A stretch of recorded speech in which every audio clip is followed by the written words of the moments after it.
नमस्कार दोस्तों, मैं हूं विवेक सिंह। फ्यूचर आईटीएन पे आप सब लोगों का स्वागत है। तो हम लोगों की आज कवर करने जा रहे हैं greatest integer function and fractional part function.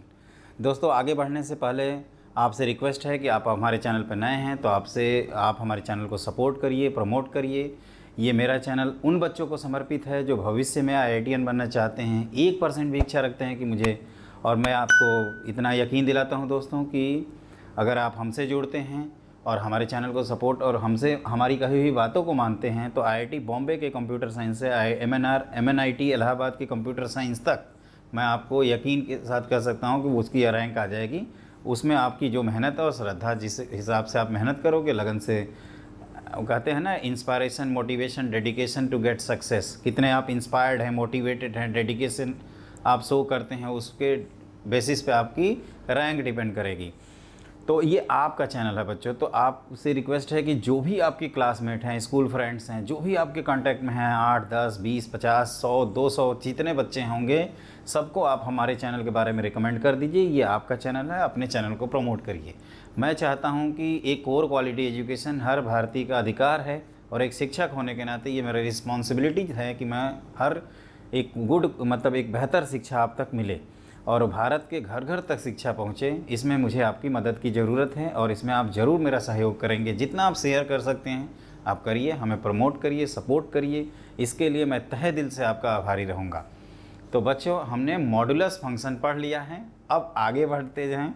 और हमने बताया था कि मॉड, ग्रेटेस्ट इंटीजर और फ्रैक्शनल पार्ट एक क्लास में कवर करेंगे, लेकिन मॉड की ऑलरेडी 1 घंटे की क्लास हो चुकी है और 1 घंटे से हम कोशिश कर रहे हैं कि मतलब हमारी क्लास 45 मिनट से और 75 मिनट के बीच में हो, मतलब है ना, 75 मतलब 1-1.25 घंटे से ज़्यादा क्लास ना हो तो कि आप भी थक जाते हो और एक होता है ना कि एक साथ पढ़ लो। और मैं जो कह रहा हूँ ना, एकदम पेशेंस से नोट्स बनाते चलना, क्योंकि मैं अपना बेस्ट कंटेंट दे रहा हूँ। मेरा कंटेंट कोई फॉलो करता है, मेरे डिस्क्रिप्शन में लिखी हुई चारों बुक को, रिकमेंडेड बुक को कोई फॉलो करता है, और मेरे वेबसाइट पे जो प्रैक्टिस सीट है अगर उसको कोई फॉलो करता है, तो आई गारंटीड यू जो top 4 scorer in mathematics in India IIT JEE main या एडवांस में आएंगे, उसमें आपका नाम ज़रूर रहेगा। इतना मैं दावे के साथ कह सकता हूँ, है ना, एकदम फेस टू फेस, कोई लिकचिक नहीं, है ना, है तो है। अब देखिए, ये मॉडुलस के बारे में जो पढ़ाया है, मेरा सजेशन ये है कि अगर आप पहली बार देख रहे हैं तो इसके पहले मॉड वाली क्लास आप ज़रूर देख लीजिएगा। तो आज हम लोगों का नाम है, आज की शाम, ग्रेटेस्ट इंटीजर के नाम एंड फ्रैक्शनल पार्ट के नाम। तो इसमें पहला लिखिए आप लोग, greatest integer function, greatest integer, है ना, फंक्शन। ये क्या है ना, ये बहुत परेशान करता है स्टूडेंट को पूरे इंटायर कैलकुलस में, है ना। ये मॉड और क्या कहते हैं फ्रैक्शनल पार्ट को हटा दो तो लगेगा ही नहीं कैलकुलस में कुछ दम है। तो इसका डेफिनेशन होता है, पहले तो डेफिनेशन लिखते हैं, ए फंक्शन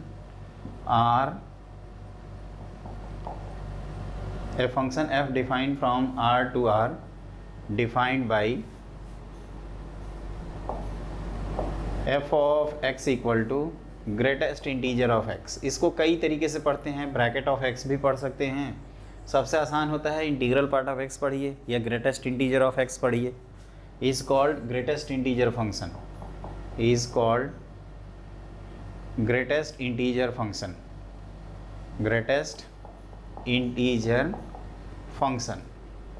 और एक चीज़ ध्यान रखना, ये ब्रैकेट एक्स क्या होता है, वेयर ये जो डिनोट करता है, ये बार बार लिखा रहता है, आप लोग देखे भी होंगे, is greatest integer, greatest integer less than और equal to x, less than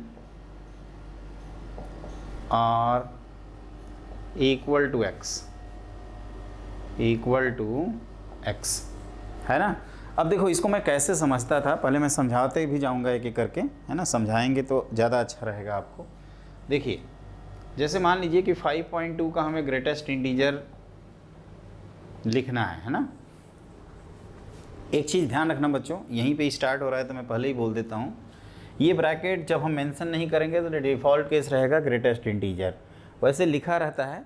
और एग्ज़ाम में नहीं कुछ मेंशन है तो नॉर्मल ब्रैकेट ट्रीट करिएगा, वैसे हमेशा लिखा रहता है। आप ये मत सोचिए कि कभी जेई भूल सकता है। तो इसको बनाने का सबसे अच्छा तरीका है इसकी वैल्यू लिखने का, कि जैसे ये 5.2 नंबर है ना, ध्यान से समझिएगा। और इसके राइट साइड में इंटीजर्स आएंगे, 6 आएंगे, 7 आएंगे, 8 आएंगे, और इसके लेफ़्ट साइड में आएंगे 5, इसके लेफ़्ट साइड में होगा 4, इस तरह से होंगे। तो कह रहा है कि greatest integer which is less than और इक्वल टू x, इस नंबर से लेस में, ये इन्फाइनाइटली मैनी इंटीजर्स हैं, तो इसमें ग्रेटेस्ट कौन है? तो आप कहोगे 5 है। इसको जब मैं तैयारी करता था तो मैं कैसे समझा था, क्योंकि बहुत परेशान करता था। मैंने देखा है कि ये किसके क्वेश्चन ना एकदम कहते हैं ना फ्री फंड के नंबर मिलते हैं IIT JEE में, ये आ गया मतलब आपको नंबर तो मिलना ही है। लेकिन बच्चे वहीं ये मिस कर जाते हैं पहली क्लास, तो वो बेचारे छोड़ देते हैं उस क्वेश्चन को, या गलत कर देते हैं, नेगेटिव हो जाता है उनका नंबर, है ना। JEE में भी अभी आया था रिसेंटली क्वेश्चंस। तो मैं क्या करता था ना, प्रिपरेशन के दौरान मैं जैसे यहाँ पे खड़े हो जाता था और लेफ़्ट टर्न मारता था, जो पहला इंटीजर पड़ जाए उसी को मैं आंसर कर देता था, है ना। लेफ़्ट टर्न मारना है, क्यों? क्योंकि इधर जितने हैं, ध्यान से सुनिएगा, इधर वाले, यहाँ तो आप डिसाइड कर लोगे ना कि कौन बड़ा है, सबसे बड़ा तो कौन है? 5 है। इधर तो हम डिसाइड ही नहीं कर पाएंगे, इधर हम कहेंगे ये है, ये तो चलता ही जाएगा, तो इधर नहीं कर सकते। और ग्रेटेस्ट इंटीजर ही है, एक स्मॉलेस्ट इंटीजर करके भी होता है, लेकिन वो अपने सिलेबस में नहीं है। फिर अगर बात करें तो एग्जाम्पल, अगर 5 का ग्रेटेस्ट इंटीजर, तो ये लिख देंगे हम लोग 5। अगर आपसे पूछा जाए कि -5.2 का, तो -5.2 के लेफ़्ट साइड में क्या आएगा? तो आप कहोगे -6 आएगा, जो ग्रेटेस्ट इंटीजर होगा। और -5 का ग्रेटेस्ट इंटीजर कितना होगा? -5। मतलब आप कह सकते हो कि ग्रेटेस्ट इंटीजर ऑफ x की वैल्यू हमेशा लिख देंगे i के इक्वल, व्हेन i से आपका जो ग्रेटेस्ट x है वो i+1 हो, और where i is an integer, where i is an integer, है ना। इस बात को समझिएगा। जैसे 0 और 1 के बीच में चल रहे हैं तो बार बार ग्रेटेस्ट इंटीजर क्या आएगा? 0। 1 और 2 के बीच में चल रहे हैं तो 1 पे वैल्यू 1 और 2 पे वैल्यू 2, और उसको 1 और 2 के बीच में ग्रेटेस्ट इंटीजर 1 आएगा। इसका मैं एक एक करके ग्राफ बनवाऊँगा, लेकिन ये फैक्ट ना, पहले तो ये डेफिनेशन तो आप लिख ही लीजिए, ये कुछ एग्जाम्पल भी लिख लीजिए अगर बिगिनर हैं तो। वो विवेक सर को भी बना दीजिए, विवेक सर को टालाइएगा लेफ़्ट साइड में, है ना। कहिएगा कि सर चलो जो पहला है उसको बोलो, तो जो बोलेंगे विवेक सर उसको आप लिख दीजिएगा। समझ में आया? तो वो बात आपको ध्यान रखनी होगी, है ना। ये मैं हूँ, ये भी ध्यान रखना। ये कौन है? तो ये आपके विवेक सर हैं, है ना, फ्यूचर IITian वाले, जो प्रॉमिस किए हैं कि IIT बॉम्बे के कंप्यूटर साइंस से MNIT के कंप्यूटर साइंस दिलवाएंगे अगर आप उनकी बातों को फॉलो करते हैं तो। और उनके चैनल को आपको क्या करना होगा? सपोर्ट और प्रमोट करना होगा, है ना। तो ये उनको टहला देना, और जो कहेंगे वो आंसर रिपोर्ट कर देना। इस तरह से हमने ये सब लिख दिया। समझ में आ गया ये सब? आगे बढ़ जाऊँ तो इनके ग्राफ बनाते हैं। तो लिखिए नेक्स्ट पॉइंट। तो देखो बच्चों, ग्राफ कैसे बनाएंगे इसको? तो y = f(x) लिखेंगे, और ये हम अभी समझा रहे थे कि इसकी वैल्यू लिखेंगे i, when i lies between, sorry x lies between i to i+1। i पे आपका ध्यान से देखो तो क्या है? तो आप कहोगे कि सर i पे बेसिकली क्लोज्ड है और i+1 पे ओपन है। तो ये बेसिकली और थोड़ा एलोबरेट करें तो इसको मैं क्या लिखना चाहता हूँ? तो इसको मैं लिखना चाहता हूँ कि आप वैल्यू 0 लिखिए अगर x आपका 0 से 1 के बीच में है, और वैल्यू 1 लिख दीजिए अगर x आपका 1 से 2 के बीच में है, 2 लिख दीजिए अगर x आपका 2 से 3 के बीच में है, और इस तरह से आप कंटिन्यू करिए, आगे भी बढ़ सकते हैं। -1 लिख दीजिए अगर x आपका -1 से 0 के बीच में है ना। तो इस ग्राफ को बनाएंगे तो ये क्या होगा? छोटे छोटे स्टेप्स बनेंगे इसमें, देखिए ध्यान से, इस तरह से। और इसको याद रखिएगा सब, ये जो बेसिक क्लास है ना फंक्शन के नाम पे, इसको अगर मिस किए तो फिर कैलकुलस भी मिस हो जाएगा। यही नहीं होता है तो लोगों को कैलकुलस टफ लगता है। तो देखो 0 और 1 के बीच में हमने 1 दिखाया, 1 और 2 के बीच में हम दिखाने की कोशिश कर रहे हैं 1, 2 और 3 के बीच में क्या दिखाएंगे? 2, और भी दिखा सकते थे, और इधर -1। ये एरो का मतलब जहाँ ओपन है ना, थोड़ा हाईलाइट कर देते हैं ताकि आपको भी दिखे। दिख ही रहा होगा, ऐसा तो है नहीं, ऐसा तो नहीं है ना कि नहीं दिख रहा है, ये एरो है ना, इस बात को ध्यान रखना। तो इस तरह से बनता है। ये जो डॉटेड है ना, ये सब y = x लाइन पर लाई करेंगे। तो आप अगर मैं पूछूं यहाँ पे कि इसका डोमेन बताओ, तो आप कहोगे कि सर आपने तो डेफिनेशन में ही लिखा था कि ये defined for all x, and range बताओ, तो रेंज हो जाएगा इसका z, या i लिख सकते हो, जहाँ पे ये क्या है तो सेट ऑफ इंटीजर है, सेट ऑफ इंटीजर्स। क्लियर, इस बात को ध्यान रखना होगा। तो ये अच्छे से एकदम नोट कर लीजिए और इसके रिलेटेड कुछ प्रॉपर्टीज़ भी पढ़ेंगे। यहाँ पे आप चाहें तो लिख सकते हैं ये 1, ये कौन है, कितना 2 लिखेंगे, और भी बना सकते थे। और इसको हम लोग स्टेप अप फंक्शन भी कहते हैं, स्टेप अप फंक्शन। जैसे एक कदम ऐसे लगेगा ना कि हम लोग सीढ़ी चढ़ रहे हैं, जीना चढ़ रहे हैं, इस तरह से, तो उस तरह से है। और भी बना सकते हैं दोस्तों, आप चाहें तो एक और बना लीजिए यहाँ पे, है ना, ऐसे बनाएगा। एक्चुअली ये -2 है और ये -1 है। एकदम इत्मीनान से बनाइएगा, जल्दीबाजी मत करिएगा। और जो हाईलाइटेड लाइन है ना, ये जैसे यही है आपकी ग्रेटेस्ट इंटीजर की, इसी को मैं कंटिन्यूटी एंड डिफरेंशियबिलिटी सेक्शन में बताता हूँ, और आगे चल के इंटीग्रेशन में भी इससे मुलाकात हम लोग की होने वाली है। बिना इसको डिटेल में पढ़ाए हुए मैं इंटीग्रेशन नहीं पढ़ा सकता, इसी वजह से रुका हूँ अभी तक। और वैसे भी कहो कि सर फंक्शन होता है बेसिक, अगर आप बेसिक मिस कर दोगे तो फिर कैसे समझ में आएगा। कुछ हद करते हो यार, बेसिक तो समझ में आना चाहिए। और हमारी बात को आप एकदम अच्छे तरह से सुन रहे होंगे, नोट्स भी बना रहे होंगे, ऐसे आप बना भी रहे होंगे। ये मेरे से अच्छा डिज़ाइन आप बनाएंगे अपनी कॉपी में। आपकी कॉपी इंडिया की बेस्ट कॉपी होगी, वर्ल्ड की बेस्ट होगी, इंडिया तो छोड़ो। तो आपने लिखा ये सब, कथा कहानी तो नहीं सुन रहे हो ना? सुन रहे हो ना कथा कहानी? मेरे को पता है मेरे को, बहुत आलसी हो, काम चोर हो गए हो सब। तो चुपचाप लिखो, नोट्स बनना चाहिए, अपने नोट्स सबसे बेस्ट होते हैं, किसी और के नोट्स मत मांगना। मेरे खुद के नोट्स नहीं हैं, अब 2 पन्ने में लाया हूँ, मॉड, ये ग्रेटेस्ट इंटीजर, फिर एक्सपोनेंशियल, एक ही पेज में लगता है, सब पूरा फंक्शन है, पढ़ा देंगे, है ना। खाली हेडिंग का सीक्वेंस लिखते हैं ताकि वो माइंड में रहे और कुछ छूटे ना, सबसे ज़्यादा इंपॉर्टेंट। तो ये सब लिखिएगा, अच्छे से नोट कर लीजिए। ये सेट ऑफ इंटीजर्स, कहीं स्पेलिंग मिस्टेक हो तो उसके लिए मैं माफ़ी चाहूँगा आप लोगों से। वैसे अपनी नज़र में तो मैं चाहता हूँ कि सब कुछ सही लिखूँ। बना लिया आपको, अब लिखो नेक्स्ट पॉइंट। देखो बच्चों, जो अगला है ना वो नोट पॉइंट करके है, और इनको याद रखिएगा। एक तो ग्राफ याद रखना है। पहली चीज़ ये है कि हम लोग ये जानते हैं कि ग्रेटेस्ट इंटीजर हमेशा लेस देन और इक्वल टू x होगा, लेकिन हम स्ट्रिक्टली ग्रेटर देन क्या होगा, x - 1। क्लियर, ये पहला पार्ट है।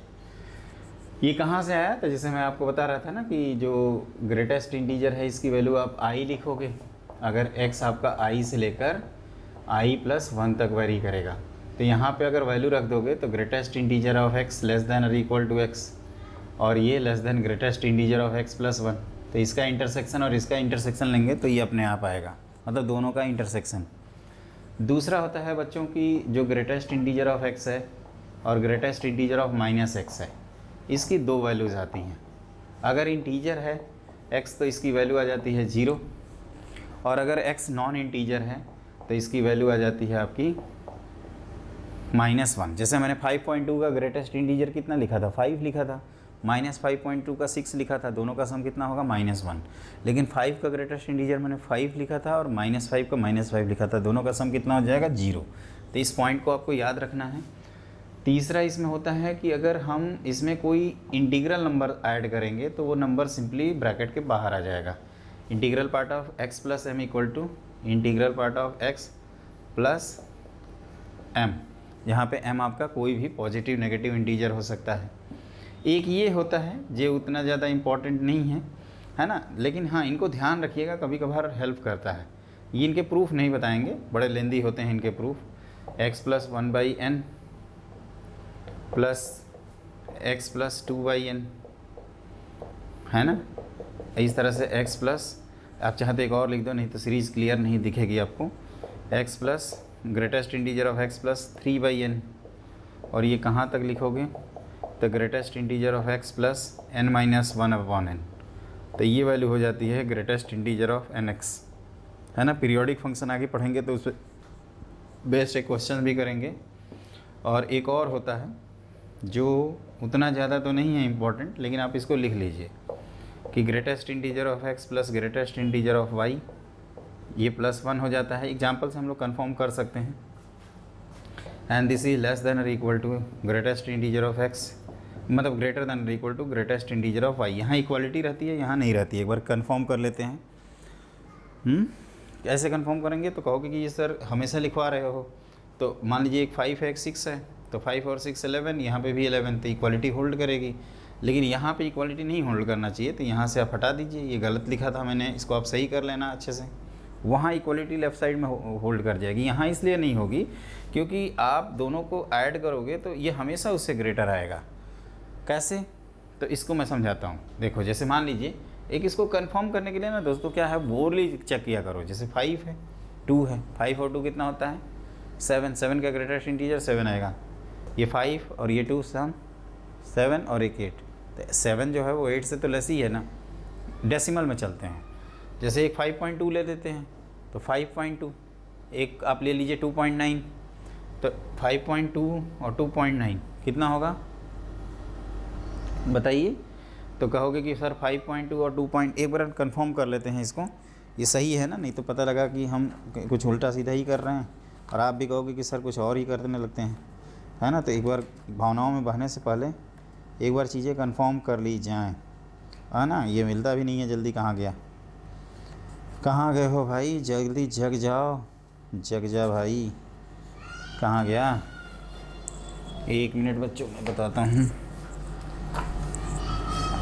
कंफर्म कर लेते हैं, नहीं तो पता चला कि गड़बड़ हो जाएगा तो आप भी कहोगे कि सर भी लगता है कहीं और खो गए थे।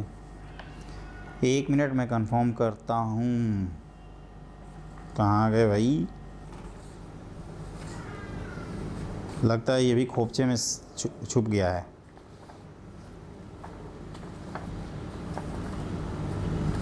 ग्रेटेस्ट इंटीजर लगता है मर गया क्या जी। अब मरना नहीं है भाई, हमारे बच्चों को जेई में सिलेक्शन करवा यार, उसके बाद इधर उधर घूम, है ना। हाँ इक्वालिटी दोनों जगह लगेगी, I am really sorry, equality दोनों जगह रहती है। देखिए मैं इसीलिए कह रहा था ना कि एकदम चेक कर लेते हैं, कुछ मेरे को डाउट लग रहा था, डाउट वो 5.2 और 2.9 में लगने लगा यार, यहाँ पे तो कुछ और है, यहाँ इक्वालिटी लग रही है। तो उस बात को आपको ध्यान रखना होगा, तो सही कर लीजिएगा इसको, है ना, निश्चिंत रहिएगा उसके लिए। ये सब सही लिखे हैं और ये स्पेशली ध्यान रखिएगा, क्वेश्चन सॉल्व करते समय ज़रूरत पड़ेगी, इसकी ज़रूरत पड़ेगी, है ना। अब आप लिखिए नेक्स्ट पॉइंट। तो देखो बच्चों ये जो है ना, इसके सॉल्व फॉर एक्स, तो हमने बताया ना नंबर लाइन से आपको सोचना है, जैसे पहले के बारे में बता देता हूँ। अब हम चाहते हैं कि अपना जो ग्रेटेस्ट इंटीजर है वो 2 या 2 से ग्रेटर आए, है ना, समझिएगा इसको। तो 2 लाने के लिए हम लोग 2 से कहाँ तक जाएंगे, 3 तक, 3 पाने के लिए 3 से 4 तक, इस तरह से कहाँ तक चले जाएंगे, इन्फिनिटी तक। तो इसका आंसर लिखते हैं x belongs to close interval 2 से इन्फिनिटी। मेरा सजेशन ये है कि जब ग्रेटेस्ट इंटीजर 2 से ग्रेटर है, इसका मतलब ग्रेटेस्ट इंटीजर 3 या 3 से ग्रेटर है, तो आप कह सकते हो कि पहले पार्ट की तरह आप इसको भी सॉल्व कर सकते हैं, this is close interval 3 to infinity. मतलब इसको हमेशा इस तरह से सजेस्ट करते हुए करिए। अब हम चाहते हैं 2 या 2 से लेस, ध्यान रखना इस केस में हम नीचे बना देते हैं ताकि कन्फ्यूजन ना हो। हम चाहते हैं 3 1 0। अब हम चाहते हैं 2 या 2 से लेस, तो 2 पाने के लिए यहाँ जाएंगे और बाकी इधर कहीं भी रह सकते हैं। तो यहाँ आंसर लिखेंगे x belongs to minus infinity से यहाँ 3, क्लियर, एक आगे तक, यहाँ वो ओपन रहेगा, एग्जैक्टली 3 नहीं लिख सकते, 2.9999 लिख सकते हैं। और यहाँ पे क्या रहेगा, इसको पहले इस तरह से हम लोग कन्वर्ट कर लेंगे, है ना। और जैसे हमने इसको 2 का 3 किया, तो उसी तरह से यहाँ कह सकते हो कि सर 1 को पाने के लिए आप कहाँ चलिए, ओपन इंटरवल 2 तक चलिए, क्लियर। तो इस बात को आपको ध्यान रखना होगा। अब इसी में जैसे एक और क्वेश्चन करें कि सॉल्व फॉर एक्स, और ये लिखा हो greatest integer of x plus greatest integer of x plus greatest integer of x, है ना। 3 डब्बे हैं, इक्वल टू, मान लीजिए यहाँ पे लिख दिया हमने 15, क्लियर। तो देखिएगा इसको कैसे करेंगे। हम लोग पढ़े हैं कि इसमें m, ये क्या होगा, कुछ भी हो इंटीजर ही रहेगा, तो इसको बाहर कर सकते हैं।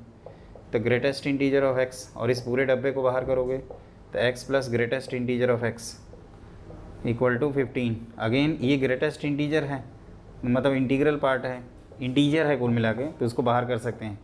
तो greatest integer of x plus greatest integer of x plus greatest integer of x, ये कितना हो जाएगा 15। तो ये 3 times greatest integer of x 15 आएगा, तो ग्रेटेस्ट इंटीजर ऑफ x की वैल्यू कितना हो जाएगी 5। तो आपको x चाहिए था ना, तो 5 से कहाँ तक जाओगे, तो 6 तक। तो इस बात को आपको ध्यान रखना होगा। ये हमने थोड़ा फटाफट कराया है, मेरे ख्याल से आप थोड़ा टाइम देंगे तो आपको हर चीज़ समझ में आ जाएगा, क्लियर। मैं साइड हो रहा हूँ आपके लिखने के लिए, है ना, लुल नहीं हो गया कहीं गायब हो गया उस तरह से, वो ध्यान रखिएगा। समझ में आ गया? पक्का? ये अलर्ट रहना, जनरलाइज करके नहीं लिखवा रहा हूँ, एग्जाम्पल से। अब जैसे आ गया कि greatest integer of x greater than और इक्वल टू 5 को सॉल्व करो। Integral part of x greater than और इक्वल टू 5 का मतलब एक्स बिलोंग्स टू 5 से इन्फिनिटी। मेरे दिमाग में वही नंबर लाइन चलती है, उसी से लिखता हूँ। आप भी वैसे ही सोचिए कि अगर ग्रेटेस्ट इंटीजर के क्वेश्चन आएंगे तो दिमाग में नंबर लाइन बन जाएगी। और उस पर कौन चल रहा था शुरू में? विवेक सर चल रहे थे, तो आप भी चलिएगा, थोड़ा बहुत आपका भी भला हो जाएगा, है ना। तो अब आप लिखो नेक्स्ट क्वेश्चन। तो देखो बच्चों, हमने अगला क्वेश्चन लिख रखा है, इसको ध्यान से देखिएगा। आपको y की वैल्यू दिया है 2 times greatest integer of x plus 3 और साइमल्टेनियसली y की वैल्यू है 3 times greatest integer of x minus 2 plus 5। Find the value of integral part of x plus y. आप ब्रैकेट x कुछ भी पढ़ सकते हैं इसको, ग्रेटेस्ट इंटीजर सबसे अच्छा रहता है, वो फीलिंग दिलाता है ना। तो देखो ध्यान से, y की वैल्यू क्या है? तो 2 times greatest integer of x plus 3, equation number 1 लिख देते हैं इसको। इस भाई साहब को तो बाहर कर सकते हैं ना बाई प्रॉपर्टी। तो y इक्वल टू ये कितना हो जाएंगे? 3 times greatest integer of x minus 2 plus 5। तो ये कितना हो गया? 3 times greatest integer of x और ये माइनस 1। एक बार चेक कर लेना, -1 होगा ना, -3 2 जा 6 और हाँ ठीक तो है। तो आप कह सकते हो कि दोनों का RHS सेम कर दीजिए। तो hence 2 times integral part of x plus 3 की value 3 times integral part of x minus 1। तो यहाँ से आपका आ गया है integral part of x equal to 4। तो x कितना आया? तो x आ गया आपका 4 से लेकर 5 तक। यहाँ तक क्लियर हो गया। अब इस इंटीग्रल पार्ट ऑफ x को रखेंगे तो ये हो जाएगा 2 टाइम्स 4 प्लस 3। तो 2 4 जा 8 प्लस 3 11।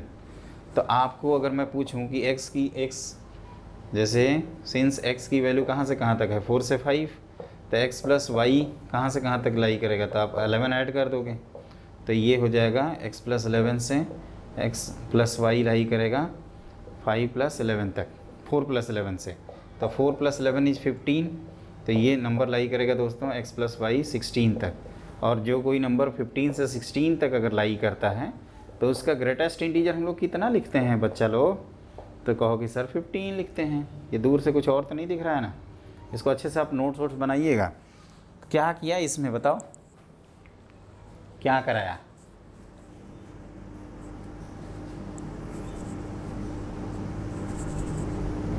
जुनून लाओ यार अपने अंदर, पैसन लाओ, आग जलाओ, है ना, जोश के साथ रहो। हाउ इज़ द जोश? इस तरह से रहिए और हमारे साथ बने रहिए। मैं आपको टॉप करा रहा हूँ ना। आप क्या चाहिए, क्या चाहिए अब? Be alert, be alert, be alert, है ना।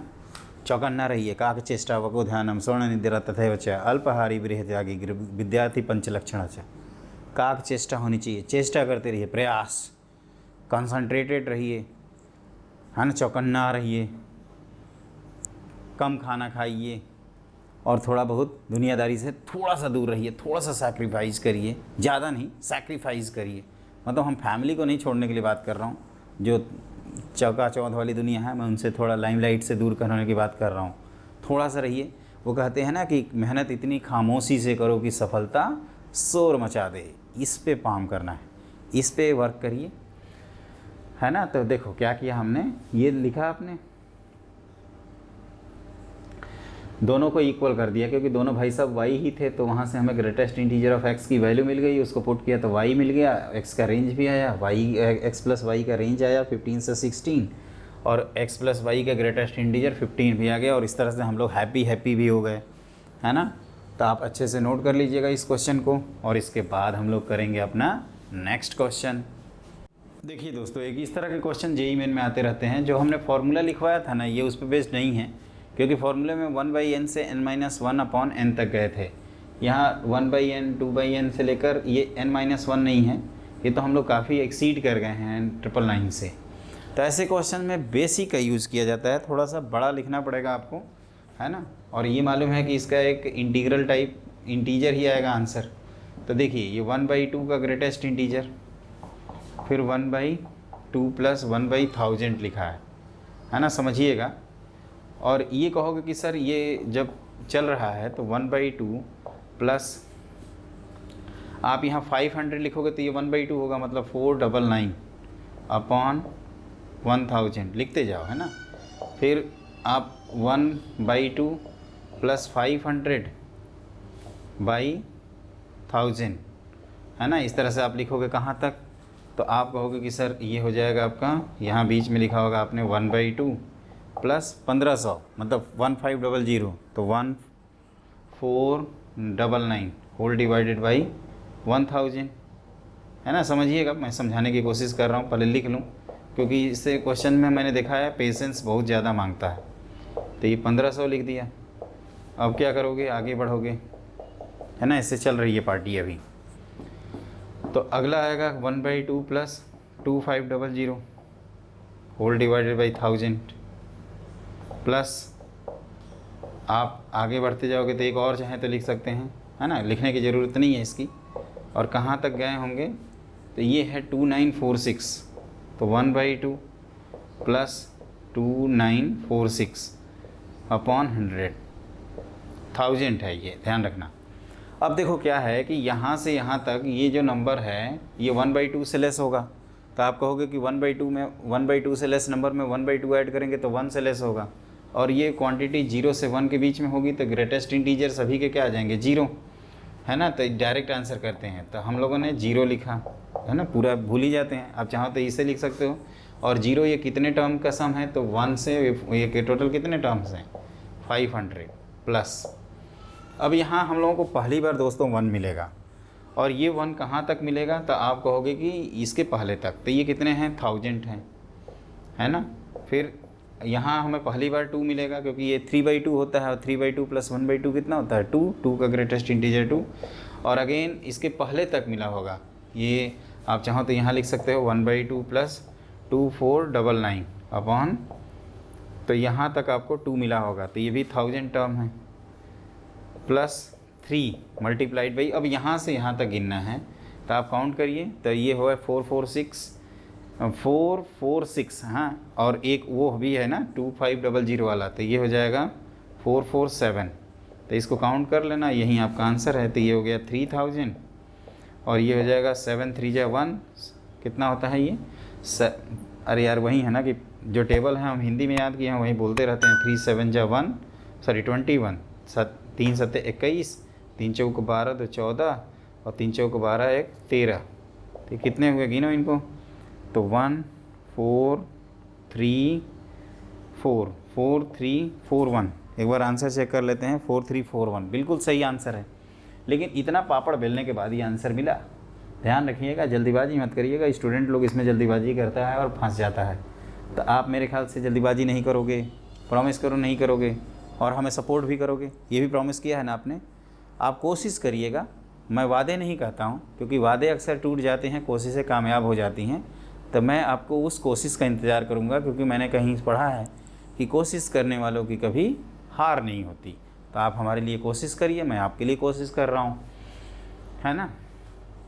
तो देखो एक बार मैं फिर से बता देता हूँ, जब ये हमने 500 अपॉन मैंने 500/1000 लिखा ना, तो वो 1/2 हुआ, तो उसके पहले की जितनी जनता है वो सब 0 हो जाएगी। पहली बार हमें यहाँ 1 मिलेगा, और ये मिलेगा हमें यहाँ तक 1, तो ये टोटल 1000 टर्म्स थे, तो हमने 1000 × 1 लिखा। फिर यहाँ हमें क्या होगा, इफेक्टिवली 2 मिल जाएगा, और ये 2 यहाँ तक कंटिन्यू रहेगा इसके पहले तक, तो ये भी 1000 है, तो 2 × 1000, एक वैल्यू 2, तो 2 1000 टाइम्स।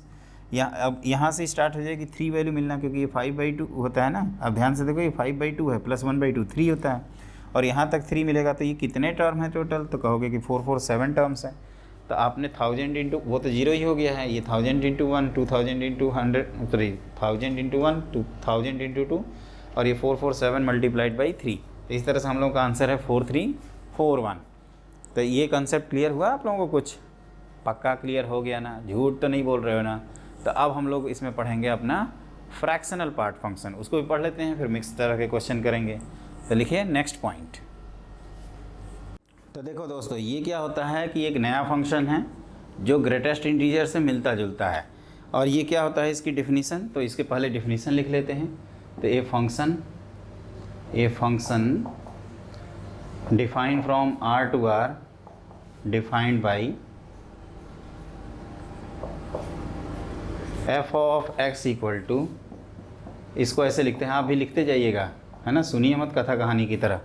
और दोबारा सुनने का मन करे तो रिकॉर्डेड वीडियो है तो आराम से एक बार देख लेना, है ना। यही तो ऑनलाइन में फ़ायदा है।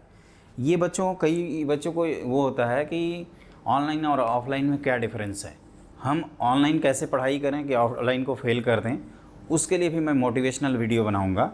तो वो वीडियो आप ज़रूर अटेंड करिएगा, है ना। वो मैं जल्दी ही, जैसे मेरे 4000 सब्सक्राइबर हो जाएंगे तो उस खुशी में आपको मैं बताऊंगा, हर चीज़ बताऊंगा, सारे सीक्रेट ओपन कर देंगे, है ना। सारे सीक्रेट, जिस दिन मैं केमिस्ट्री लॉन्च करूंगा ना, उस दिन सारे सीक्रेट ओपन हो जाएंगे। आप भी को लगेगा यार अभी तक हम जो केमिस्ट्री को करते थे ये तो चुटकी बजाओ नंबर मिल जाता है। तो वही बात है दोस्तों। लेकिन हमने खुद से, हमने कहा ना कि मैंने अपने से कमिटमेंट किया है कि मैं 5000 मेरे सब्सक्राइबर हो जाएंगे तभी मैं केमिस्ट्री पढ़ाना स्टार्ट करूँगा। और दोस्तों टच वुड टच गोल्ड, एक बार मैं स्टार्ट करूँगा ना तो फिर देखना, है ना, देखना क्या होता है। केमिस्ट्री में 30 मिनट से एक 30वां मिनट नहीं होगा, इतनी मैं गारंटी देता हूँ। एग्ज़ाम हॉल हो, IIT JEE का पेपर हो या कुछ भी हो, 30 मिनट। और बाकी जो 2.5 घंटे हैं उसको मैं ये सजेस्ट करता हूँ कि आप 1 घंटे पूरे फिजिक्स को दीजिए, 1 घंटे 10 मिनट आप मैथ को दीजिए, और जो 20 मिनट है उसमें आप रिव्यू लीजिए, धोनी वाला रिव्यू सिस्टम। मतलब आप चारों तरफ देखिए कि कहाँ गलतियाँ हुई, उसको रिकॉल करिए, जो क्वेश्चन आपसे गलती हो सकते हैं या जो क्वेश्चन छूट गए हैं उनको आप करिए, है ना। पेपर की प्लानिंग भी बताऊंगा जिससे आप अभी से आदत डालो। नॉर्मली क्या होता है, स्टूडेंट लोग क्या है ना कि आपका 15 मई को अगर एडवांस का पेपर है तो 10 मई को टिप्स ढूंढता है, जबकि फैक्ट ये है कि आपको टिप्स पहले ढूंढना चाहिए और उसको एकदम एब्जॉर्व कर लेना चाहिए। तो वो मैं एक एक टिप्स भी दूंगा, हर चीज़ दूंगा बच्चों। लेकिन पहले कहा ना कि एक बार मैं बहुत बेसब्री से इंतज़ार कर रहा हूँ, है ना। तो वो चीज़ मैं देखता हूँ आप लोग कितना सपोर्ट करते हो। और यकीन मानो कि मैंने जो 5191 फार्मूला बताया है उस पर ध्यान रखना। वो मैं बार बार हर फार्मूला एक बार फिर से बता देता हूँ, है ना। इसको ध्यान रखिएगा, कई लोग बोर हो रहे होंगे, लेकिन स्टार्टिंग में देखिए क्या है वो फार्मूला ये है। पहले इसको पढ़ने से पहले उस फार्मूले पर ध्यान देते हैं। और क्योंकि देखो स्टार्टिंग फेज है ना, अगर यहाँ नहीं पढ़ेंगे तो फिर कब पढ़ेंगे। और बच्चे को अगर पता है तो भाई सही है। देखो ये मार्क्स हैं PCM के, कोई भी आप कर सकते हैं। और मार्क्स परसेंटेज मैं लिख देता हूँ क्योंकि टोटल मार्क्स वैरी करता रहता है। और ये AIR होती है, तो AIR मतलब ऑल इंडिया रैंक। तो ये मैं कहता हूँ कि 51, 51, 51 अगर तीनों सब्जेक्ट में आप पाते हो तो आपकी जो AIR 1 है वो आपकी आएगी 1000 से 3000 के बीच में हमेशा, है ना। अगर मतलब 51 ओवरऑल स्कोर है आपका तो ये आएगा। जैसे इस बार जिस बच्चे का 51 स्कोर था, एग्जैक्टली 51 था। जैसे हमारा जो स्टूडेंट है उसके 200 नंबर थे, कितने में 396, तो 51 से थोड़ा सा ज़्यादा हो गया ना, 198।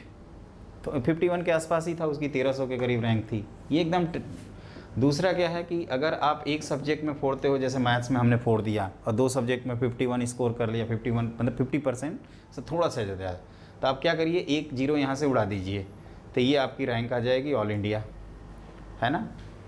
ये टेस्टेड है, ये हमने 13 से 14 साल की एक्सपीरियंस में मैंने किया है। और अगर 2 सब्जेक्ट में आपने मार दिया 91 तो एक और जीरो उड़ा दीजिए, क्लियर। और तीनों में अगर 91 मार दिया आपने, अभी तक की हिस्ट्री का ये रिकॉर्ड है, तो ये 1 से 3 रैंक के बीच में आएगी, मतलब 1 to 3 टॉप 3 में एक रैंक आपको मिल जाएगी। तो इसको ध्यान रखिएगा, ये बहुत इंपॉर्टेंट फार्मूला है जो मैं हमेशा बच्चों को बोलता हूँ। और जो बच्चा इसको फॉलो करता है, कम से कम एक भी फॉलो करता है, उसकी ये रैंक आ जाती है। और बेचारा कोई फॉलो नहीं करता है तो वहीं आता है 6000, 7000, 50,000 और अगले साल ड्रॉप मारता है। तो मैं ये नहीं चाहता बच्चों। अगर आप ड्रॉपर स्टूडेंट और हमें देख रहे हैं तो मैं चाहता हूँ कि आप किसी भी कीमत पे, जब मैं केमिस्ट्री पढ़ाने लगूँ तो इस रेंज में आओ। अरे यार इस रेंज में विवेक सर इसको दावा कर रहे हैं, टपक भी गए, थोड़ा सा लुढ़क भी गए, तो यहाँ से यहाँ जंप कर देंगे, है ना। मान लीजिए ये 51 नहीं कर पाए, तीसरा सब्जेक्ट, तो कुछ भी डिसबैलेंस होगा। यहाँ ये भी एक प्रेस्टीजियस रैंक होती है बच्चों, 100 से 300। अगर 100 से 300 भी है ना तो IIT कानपुर, IIT KGP और IIT रुड़की, इसमें कंप्यूटर साइंस आपको 100% डैम श्योर मिल जाएगा। और वो एक बहुत बड़ा अचीवमेंट है। इलेक्ट्रिकल आपको हर जगह मिल जाएगा, है ना, एवरग्रीन ब्रांच जो होती है। तो ये सब ध्यान रखना, एक एक नंबर पे 100 रैंक वैरी करती है। अगर मैं 4 नंबर का क्वेश्चन कराता हूँ और वो सही हो जाता है तो मेरा स्कोर 400 नंबर रैंक ऊपर नीचे होगा। तो वो चीज़ इसलिए इम्पॉर्टेंट है कि ये क्लास में इसलिए बताता हूँ क्योंकि मोटिवेशनल में तो आप चैट में बिजी रहते हैं, है ना, साइड में चैट करते हैं, सुनते हैं नहीं। तो ये सब कॉपी पर लिख लीजिए। और विवेक सर बोले हैं, ये अपना एक्सपीरियंस कहते हैं। इस बार अगर कोई ये स्टूडेंट लाता ना तो उसकी फर्स्ट रैंक होती, क्योंकि इसके अकॉर्डिंग टोटल स्कोर होते हैं 363 आउट ऑफ 396, 363। और जो टॉपर था उसके 352 नंबर थे। अगर कोई बच्चा 363 नंबर मार के आता तो उसकी रैंक कितनी आती, आप बताओ कितनी आती? क्या फर्स्ट आती या सेकंड? फर्स्ट आती। तो ये बात है, आप फोड़ो, हम करवाएंगे ना, गारंटी देते हैं कि इस रेंज को तो मैं क्रॉस करवा ही दूंगा केमिस्ट्री पढ़ाने के बाद, चाहे कुछ भी हो जाए, इसको तो मैं दिलवा ही दूंगा। और इसके लिए तो मैं हेल्प कर दूंगा बच्चों, जो भी आपका जैसे फिजिक्स छूट जाएगा तो उसके लिए मैं मेंटरशिप तो दे ही सकता हूँ कि आप ऐसे पढ़ें, किसको पकड़ें, किससे डाउट पूछें, है ना। ये इतना तो मेरे को सेंस है ही, क्योंकि मैंने भी फिजिक्स पढ़ा है। ऐसा नहीं है कि मेरा बिना फिजिक्स के ही IIT में सिलेक्शन हो गया और मेरी UPT में 5 रैंक आ गई बिना फिजिक्स किए। ऐसा इम्पॉसिबल है, आप भी जानते हो। JEE मेन में भी 661 आई है तो फिजिक्स का कुछ कंट्रीब्यूशन तो होगा ही। मेरी 12th में सबसे बेस्ट फिजिक्स थी। फिजिक्स में पढ़ना ही नहीं होता, मज़े लो। अब फिजिक्स पढ़ा रहा होता तो इतना थोड़ी मेहनत करता, एक जगह बैठ जाता, एक डायग्राम बनाता और कहानी सुना देता, बोलता कि करके आना अगले दिन, डिस्कस करेंगे, और बच्चे कर भी लेते हैं। उसमें कॉन्सेप्ट इंपॉर्टेंट होता है, बेसिक फंडामेंटल इंपॉर्टेंट होता है। तो ये आप ध्यान रखिएगा, ये हमने आपको बता दिया, ये मेरा फ़र्ज़ था और आपका काम है कि आप चाहें तो लिखें, और नहीं तो कान तो भगवान ने दो दिया है ना, एक से सुना दूसरे से फेंक देना, है ना। तो ये ध्यान रखना, ये मैजिकल ट्रिक है और इसी के रेफरेंस मानते हुए आप तैयारी करिए। और अगर फेल तो होने का चांस ही नहीं है कि मैं उस पर कोई बात करूं, है ना। ये इम्पॉसिबल है फेल होना, इम्पॉसिबल, ध्यान रखना।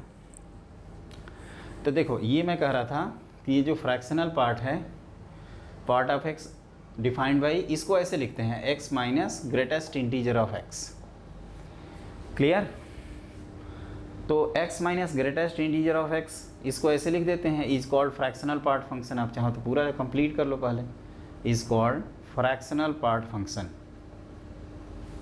Fractional part function. क्लियर? तो अब देखो इसमें क्या होता है कि जैसे इसका ग्राफ बनाना है ना, अगर हम ग्राफ बनाना चाहते हैं तो इसके बारे में तो हम लोगों ने सीखा था कि ये तो दो कंजुगेटिव इंटीजर के बीच में कांस्टेंट रहता है। जैसे 0 और 1 के बीच में है तो इसकी वैल्यू 0 आएगी, 1 और 2 के बीच में है तो इसकी वैल्यू 1 आएगी, 2 और 3 के बीच में 2 आएगी। तो आप कह सकते हो ये तो सर कांस्टेंट रहने वाली चीज़ है। तो इसके ग्राफ को जैसे y मान लेते हैं, और ये x minus greatest integer of x अगर लिखा जाए तो ये ऐसे लिखेंगे x माइनस 0, अगर ग्रेटेस्ट इंटीजर ऑफ x 0 है, लेकिन आपको तो y वर्सेज x बनाना है, तो 0 से 1 के बीच में आपका y इक्वल टू x, फिर ये माइनस ऑफ माइनस तो ये प्लस हो जाएगा। अगर ग्रेटेस्ट इंटीजर ऑफ x की वैल्यू कितनी हो जाएगी, -1, तो x आपको निकालना है, तो आप इस तरह से कर सकते हो। उसी तरह से x माइनस 1 लिखेंगे, अगर ग्रेटेस्ट इंटीजर ऑफ x की वैल्यू 1 आ जाएगी। ये सब सिखाया हूँ अभी, भूल मत जाना कि भूल गए रे, है ना। रुक जाना नहीं तू कहीं हार के, रुकना नहीं है, चलते रहो, जागते रहो दोस्त। फिर x minus 2, greatest integer of x equal to 2, और ये 2 से कितना हो जाएगा 3 तक। तो इस तरह से आपका बन जाएगा। अब ये सब क्या है, जैसे कह सकते हैं कि सर स्ट्रेट लाइन्स ही तो हैं, y equal to x line 0 से 1 के बीच में, y equal to x minus 1 1 से 2 के बीच में, और हर इंटीजर पे इसकी वैल्यू 0 आएगी। तो मैं ग्राफ को यहाँ बना देता हूँ, है ना। इसका एक मैक्सिमम वैल्यू होता है, मैक्सिमम अचीव नहीं होता, ओपन इंटरवल लगा रहता है। तो ये ऐसे बनेगा, इस तरह से ध्यान दीजिएगा, 0 पे, और ये वैल्यू 1 है। फिर इस तरह से इसी के पैरेलल लाइन बनाइएगा, यहाँ पे क्लोज्ड। यहाँ से बहुत कुछ सीख जाएंगे जो कि लिमिट में यूज़ करते हैं, है ना। और वहाँ पे गोलमोल करते हैं, कहते हैं सब गोलमाल है भाई, सब गोलमाल है। वो गोलमाल का नौबत इसलिए आता है क्योंकि ये सब भूल जाते हैं हम लोग वहाँ, है ना। अगर नहीं भूलेंगे तो सब लगेगा सब तो कंसेप्चुअल है भाई, सब कंसेप्चुअल है, क्यों रट रहा है तू, है ना। तो ये ध्यान रखो, अच्छे से देखो ध्यान से। ये ओपन और ये क्लोज्ड है ना, मतलब थोड़ा ज़्यादा डार्क कर देना ताकि हमारे दिमाग में बैठे भेजे में कि हाँ भैया ये 0 है। क्लियर? और ये भाई साहब लोग ओपन है। अब इसमें देखो कहाँ बकरा बनते हैं हम लोग। लिमिट में अगर क्वेश्चन आ जाता है जो कि JEE मेन और एडवांस फेवरेट है, ये आता है, तो मैंने क्या सिखाया है दोस्तों कि 0 प्लस पे ये y equal to x line है ना, तो तो इसी को मैं कहता हूँ कि आप इसको ऐसे लिख दीजिए, इसको हम समझिएगा, ये सब मैं लिमिट में यूज़ करता हूँ और हो सकता है किया भी होगा। तो इसी को मैं ऐसे समझाया हूँ कि आप क्या करिए, इसको h टेंडिंग टू 0 करके h लिख दीजिए और ये फाइनली 0 आ जाएगा। लेकिन अगर limit h tending to x tending to 0 minus आता है तो हम कहाँ पहुँच गए 1 पे। तो हम क्या करेंगे कि, और ये लाइन की इक्वेशन क्या है, अगर इसकी बात करें कहाँ गया ये, तो ये है आपका, ये लाइन की इक्वेशन कितनी आएगी, तो x+1 यही लिखोगे ना। तो अब इसको कैसे करेंगे, तो लिमिट, अब इसको इस तरह से लिखा जाता है, लिमिट तो लिख चुके हैं, ये फ्रैक्शनल पार्ट ऑफ x, तो इसको ऐसे लिखा जाता है दोस्तों, limit h tending to 0, h is a very very small positive quantity, तो ये कितना आ जाता है 1। तो इस बात को आपको नोटिस करना होगा, एकदम अच्छे से इम्पॉर्टेंट है, इसको ध्यान रखिएगा। ये लिमिट उमिट में आप देखे भी होंगे, यही नहीं आता तो हम परेशान रहते हैं और रोते रहते हैं, सर नहीं आता मेरे को ग्रेटेस्ट इंटीजर फ्रैक्शनल पार्ट, छुड़वा दो यार, छुड़वा दो, हटाओ इसको कैलकुलस से, ऐसे ऐसे बोलते हैं। वो काम नहीं करना, आए बताते हैं इसको, है ना। कहते हैं ना everything fair in love and war, जिया अपना लव है, जे एडवांस को क्रैक करना है, करना है, करना है। वार कौन है आप समझ ही रहे हो, जज्बे के साथ खड़े रहना, डटे रहना मैदान में, उसी को कहते हैं। किसी से लड़ाई तो लड़ रहे हैं, सिचुएशन से लड़ रहे हैं, उसी को कह रहे हैं वार। और everything fair in love and वार, तो कुछ भी चलेगा। देखो तो ये हमने बता दिया ना अच्छे से, ये सब देख लेना। एक चीज़ आप नोटिस कर रहे होंगे बच्चों की, ये क्या है, ये पीरियोडिक फंक्शन है ना, क्योंकि इसको जो बनाया उसी को यहाँ पे भी बना दिया, उसी को यहाँ पे भी बना दिया, हद कर दी यार, यहाँ पे भी बनाओगे। तो ये क्या है, पीरियोडिक फंक्शन, एक नई चीज़ है यहाँ पे। और इसका रेंज क्या है, तो क्लोज इंटरवल 0 से ओपन इंटरवल 1 तक। तो ये एक दो चीज़ें यहाँ पे जगह खाली है, तो बिना वेस्ट किए लिख ही लेते हैं। तो इस भाई साहब का डोमेन है ऑल रियल नंबर, और रेंज है इनका क्लोज इंटरवल 0 से 1, open interval 1, and it is periodic, it is periodic with period 1, है ना। ये पीरियोडिक फंक्शन हम लोग आगे पढ़ेंगे सेकेंड लास्ट क्लास में फंक्शन के। तो इसका पीरियड कितना है, 1 है। नॉर्मली हम लोगों को ट्रिगो फंक्शन से ही मुलाकात होती है, लेकिन ये भाई साहब आ जाते हैं फ्रैक्शनल पार्ट फंक्शन। तो इसके बारे में हमने क्या डेफिनेशन बताया कि इसको सर लिखते हैं y इक्वल टू, ये करली ब्रेसेस है वही सेट थ्योरी वाला, और ये लिखा रहता है कि where bracket denotes fractional part function. अगर नहीं लिखा है तो इसको नॉर्मल ब्रैकेट हम ट्रीट करेंगे। लेकिन आपको क्या लगता है जेई ऐसी गलती करेगा कि फ्रैक्शनल पार्ट का क्वेश्चन देके नॉर्मल ब्रैकेट पूछेगा, फिर कहोगे बोनस मिल जाएगा सबको, क्वेश्चन यूजलेस हो जाएगा हमारे लिए। तो ये ध्यान रखिएगा, है ना। क्या लिखोगे, ये x minus greatest integer of x is called fractional part function. तो इस तरह से हमने ये क्वेश्चन कंप्लीट कर लिया है ना। अच्छे से हो गया, आगे बढ़ जाऊं तो लिखो नेक्स्ट पॉइंट। ये सब लिमिट उमिट वाले कंसेप्ट ध्यान से रखना बच्चों, यहीं पे आप लोग भूल जाते हो और लिमिट में परेशान रहते हो, कैलकुलस के ओडी में परेशान रहोगे। ये अगर याद रहेगा तो कौन सा ऐसा क्वेश्चन है, इसके बाद मैं बात कराऊंगा ना। ये 3, 4, 5 हमने सेट कर रखा है। 3 भैया मॉड्यूलस फंक्शन, 4 अपने ग्रेटेस्ट इंटीजर और फ्रैक्शनल पार्ट, 5वां लेक्चर जो है वो अपने लॉग और एक्सपोनेंशियल। 3, 4, 5 ऐसे ही प्रॉपर्टीज़ में भी हम लोग पढ़ते हैं। तो ये सारी पॉइंट्स आपको ध्यान रखने होंगे। तो लिखिए नेक्स्ट पॉइंट। तो देखो बच्चों, इसमें अगला पार्ट होता है, नोट करके कुछ चीज़ें लिखेंगे। सबसे पहला तो ये है कि जो फ्रैक्शनल पार्ट ऑफ x है वो हमेशा 0 और 1 के बीच में होता है। क्लियर, हमेशा 0 और 1 के बीच में होता है। इसको आप कैसे कह सकते हैं, और यहीं से वो आ जाता है बेसिकली। दूसरा एक इनइक्वालिटी है, जैसे हम लोग इसको लिख सकते हैं x minus greatest integer of x और ये लेस देन 1। तो यहाँ से जो हम लोग पढ़े हैं कि आ जाएगा आपका greatest integer of x less than और equal to x greater than x minus 1, है ना। ये एडजस्टमेंट करोगे ना, जैसे ये आप करोगे तो greatest integer of x greater than x minus 1 आएगा, और इसको इधर कर दोगे तो greatest integer of x less than और इक्वल टू x आ जाता है ना। इस बात को ध्यान रखिएगा। दूसरा ये है कि अगर हम ग्रेटेस्ट इंटीजर लिखते हैं और उसका इंटीग्रल पार्ट करें, और या एक्सचेंज करके लिख देते हैं, जैसे पहले हम लोग किसी भी x का ग्रेटेस्ट इंटीजर डिफाइन करते हैं और फिर फ्रैक्शनल पार्ट डिफाइन करें। जैसे ध्यान रखना, ये फ्रैक्शनल पार्ट ऑफ x है, this is greatest integer of x। तो ये वैल्यू हमेशा 0 आएगी। इसका रीज़न ये है कि ये हमेशा 0 से 1 के बीच में लाई करेगा और 0 से 1 का ग्रेटेस्ट इंटीजर 0 आता है, और अगर ये इंटीजर है तो इंटीजर में कोई फ्रैक्शन नहीं रहेगा, है ना, क्योंकि इसको लिख सकते हैं x minus greatest integer of x, और greatest integer of x, greatest integer of x क्या होता है, ग्रेटेस्ट इंटीजर ऑफ x ही होता है। तीसरा होता है कि आप ब्रैकेट की नंबर जितने भी बढ़ा लो, जैसे ये हमने जो लिखा और फिर ऐसे लिख दिया, तो this is equal to fractional part of x। Clear, ये थर्ड है। फोर्थ है कि हम लोगों ने जैसे पढ़ा था, तो x fractional part of x plus fractional part of minus x की दो वैल्यूज़ होती हैं। पहली होती है आपकी 1, अगर आपका x नॉन इंटीजर है और इसकी वैल्यू आ जाएगी 0 अगर x की वैल्यू इंटीजर है। z सेट ऑफ इंटीजर्स को लिख रहे हैं। फिफ्थ होता है इसमें कि अगर फ्रैक्शनल पार्ट ऑफ x में कोई इंटीजर ऐड करेंगे तो हमारे इस फ्रैक्शनल पार्ट ऑफ x पे कोई फ़र्क नहीं पड़ेगा, where m is an integer, है ना, ध्यान रखिएगा। इंटीजर को i या सेट ऑफ ऐसे लिख सकते हैं। तो ये आपको सारे पॉइंट्स ध्यान रखने हैं, क्लियर। और ये पीरियोडिक फंक्शन है, इस बात को आप तो याद ही रखोगे। सारे प्रॉपर्टीज़ तो हो ही गए, है ना, 1 2 3 4 5, है ना, सब तो लिख दिए। तो ये है, आप इनको ध्यान रखिएगा, है ना। और यहाँ पे ध्यान रखोगे कि जो ग्रेटेस्ट, और कैसे हुआ ये प्रूफ, ये ध्यान रखना, m इंटीजर है तभी होगा, अदरवाइज नहीं होगा। और यहाँ तो आप कह सकते हो ना कि 5 का ग्रेटेस्ट इंटीजर सर 0, सॉरी बार बार ग्रेटेस्ट इंटीजर दिमाग में आ रहा है पिछले टॉपिक से, सुधर जा बेटा, अगले टॉपिक में चला गया, जल्दी आ। मेरा दिमाग लग रहा है वहीं बैठा हुआ है ना, सो रहा है कद्दू की तरह।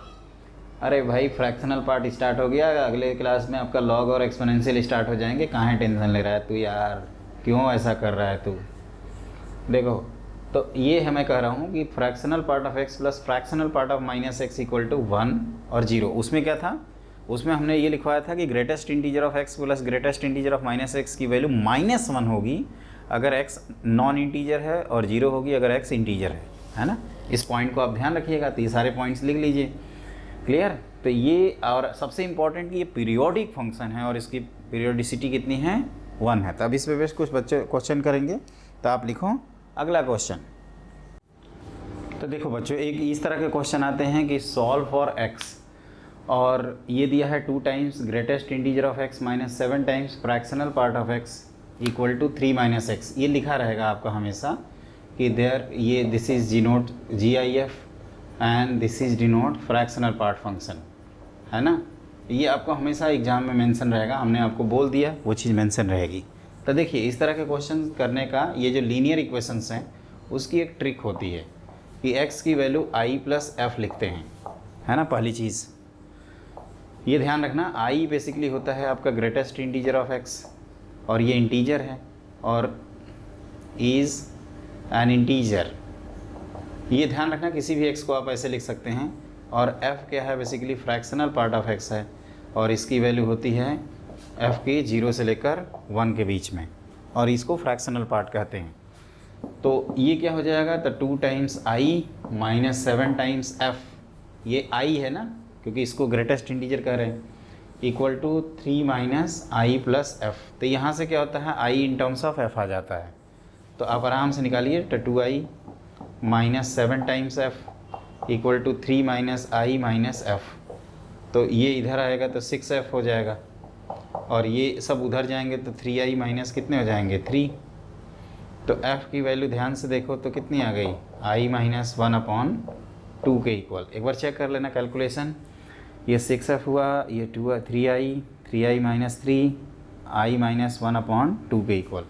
अब देखिए, चूँकि हमें मालूम है कि जो f है वो 0 से लेकर 1 के बीच में है, यहाँ से हम लोग i निकालेंगे और करस्पॉन्डिंग f यहाँ से निकल जाएगा।